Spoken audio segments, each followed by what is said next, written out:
Makanan bukan hanya sekedar pengganjal lapar. Ia menyimpan cerita, cara hidup, dan ingatan yang diwariskan dari satu generasi ke generasi berikutnya.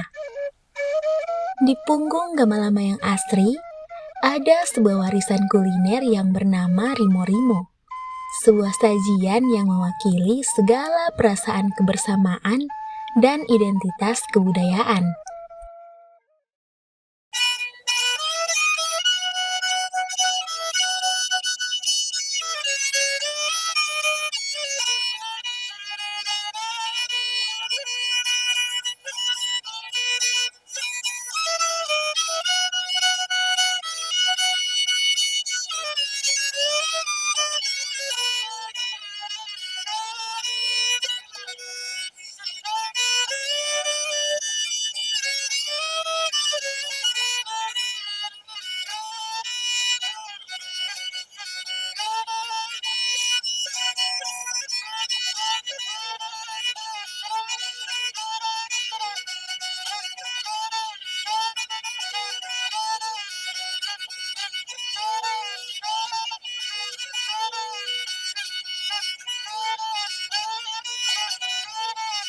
Rimo-rimo ini tuh dari dulu makanan, sebenarnya dari dulu makanan tradisi itu tradisional.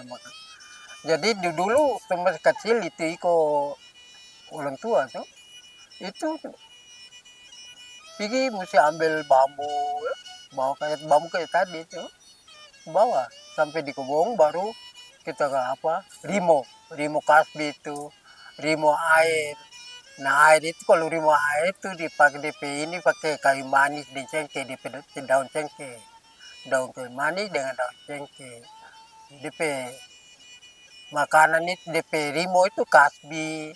Kalau ada bete ya rimo bete. Kalau di gunung itu jarang ada. Ini kalau pisang kurang, hanya bete dan kasbi saja. Itu ikut sampai orang tua itu. Makanan cuma rimo-rimo itu sudah. Baru sayur ini, DP sayur, kadang juga kalau mau ini, ambil daun kasbi dan daun pepaya, rimo ke sana, jadi makan semua. Ya. Memang makanan dari dulu itu.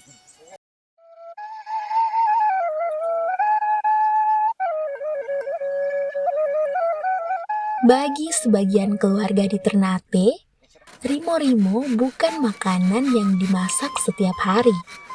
Tradisi ini biasanya hadir ketika musim panen tiba atau saat keluarga ingin berkumpul menikmati hidangan yang mengingatkan mereka pada kampung halaman dan suasana kebersamaan.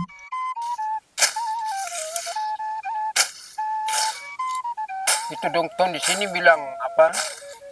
Kalau masa rame-rame, kalau ton di sini bilang marom. Marom itu kan kumpulan ya. Itu masa rame-rame itu. Rame makan marom itu kan dong sementara ini apa? Kasih bersih rumput dan dorang ini serumput dengan dompe istilah marom itu ya, marom itu kan begini DP lagu. Udah dah huco suboi, udah gunyira suboi kubadi dong terus dong menyau oh itu.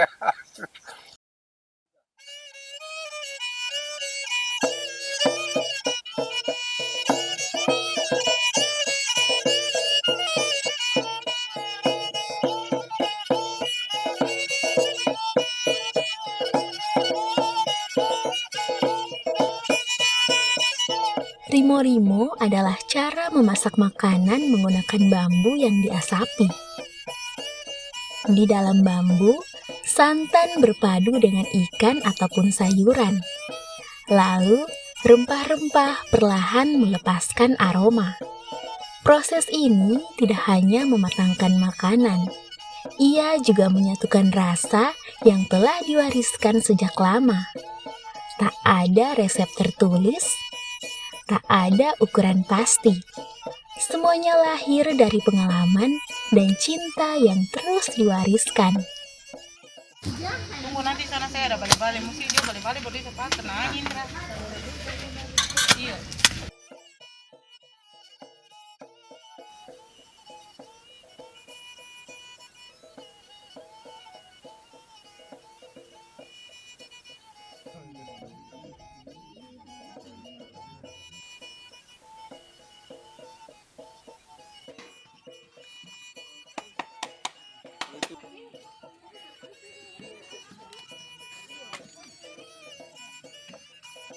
Sebenarnya kuliner itu bukan hanya soal orang sekolah, tapi soal selera.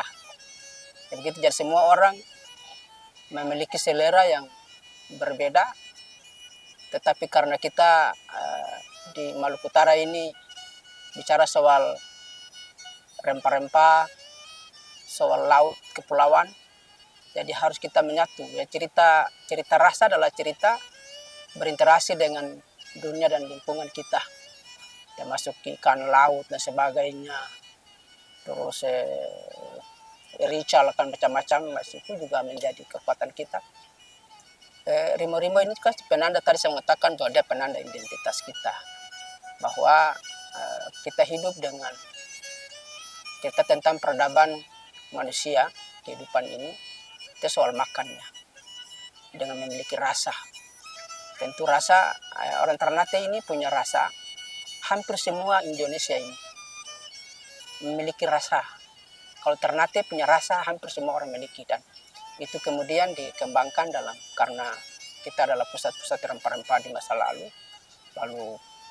makanan-makanan tradisional berinteraksi dengan makanan-makanan Eropa dulu, ya sekarang juga masih tetap kue-kue yang ala Eropa masih ada tentang soal seperti itu. Jadi rimo-rimo hadir adalah karena ada potensi dan dimensi. Ada dimensi kelautan, ya toh?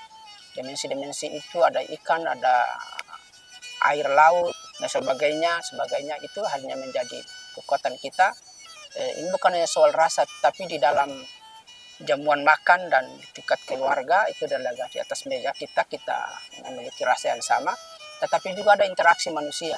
Jadi ada komunikasi antar manusia, karena soal rasa ini juga kan orang mau menyatakan kita hidup bersama, makan bersama dengan identitas lokal. Itu ya kita terjadilah interaksi antara anak dengan orang tua, antara kepersahabatan, antara tetangga, antara teman, dan sebagainya karena makan.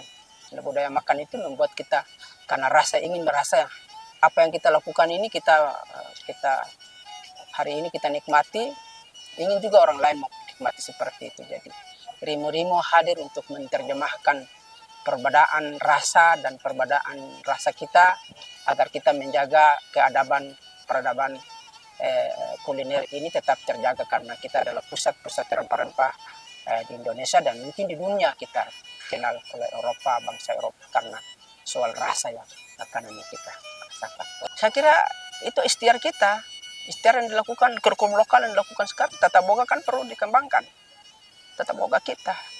Di sekolah-sekolah setiap akhir semester ya mereka suguhkan makanan yang disuguhkan. Apakah bawa itu ikan fufu, bawa ikan bakar, bawa ikan sekarang itu juga bikin ikan cakalang itu dibakar sebagainya di apa. Itu saya kira ada perlombaan kuliner bisa di sekolah-sekolah kita lakukan, dan itu harus ada ikhtiar melakukan intervensi kurikulum lokal kita sehingga kita kembangkan dengan melalui warisan budaya Tabenda Undang-Undang nomor 5 tahun 2017. Itu menekankan pembinaan dan pelestarian dan pengembangan warisan budaya Tabenda ini harus dikembangkan di masa akan datang, termasuk rimo-rimo kuliner ini dikembangkan. Dan ini harus didaftarkan menjadi bagian, saya kira kelompok ini harus mendaftarkan bahwa rimo-rimo ini didaftarkan sebagai bagian dari budaya Tabendaan. Jadi saya kira rimo-rimo di masa depan, mari kita ikhtiarkan diri, kita didik masyarakat, kita didik keluarga agar rimo-rimo kuliner ini menjadi titik keadaban dan peradaban kita jadikan, termasuk dengan minyak cengkeh dan sebagainya, minyak pala kita ramu dia menjadi satu kekuatan memberi identitas kita bahwa Ternate pernah berjaya di masa lalu. Dengan cengkeh kita hidup, dengan pala kita hidup di masa lalu, dan hari ini kita tunjukkan bahwa Ternate adalah pusat rimo-rimo rempah-rempah herbal kehidupan sosial kita dan budaya kita di Maluku Utara.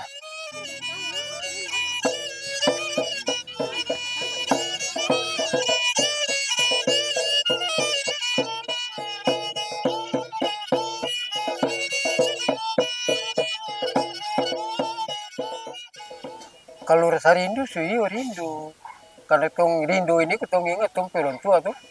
Orang tua didik kotoran dengan makanan kobong dong setengah. Dorang setengah mati.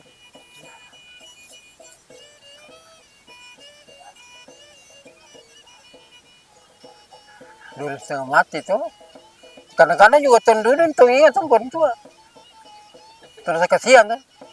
Siang orang tua dulu bina kotoran setengah mati, dong makan juga menderita. Nah, dong ngajak kotoran begitu. Nah, tapi dong dulu makan di cerita. Ini ketemu makanan begini dulu susah, hidup susah dulu. Makanan ini kalau nasi itu bikin bubur ini itu pas-pasan. Jarang orang makan nasi. Di tengah perubahan zaman, Rimo-Rimo menjadi pengingat bahwa makanan bukan hanya soal rasa dan sesuatu yang dihidangkan di atas meja. Ia berangkat dari keringat petani, pedagang, hingga menjadi sebuah sajian. Selama masih ada yang memasak, berkumpul dan mewariskannya, Rimo-Rimo akan tetap hidup. Kita harus tahu ini. Jika kita memasak Rimo-Rimo, kita sebenarnya sedang melihat tungku kebudayaan tetap menyala, mengasapi identitas.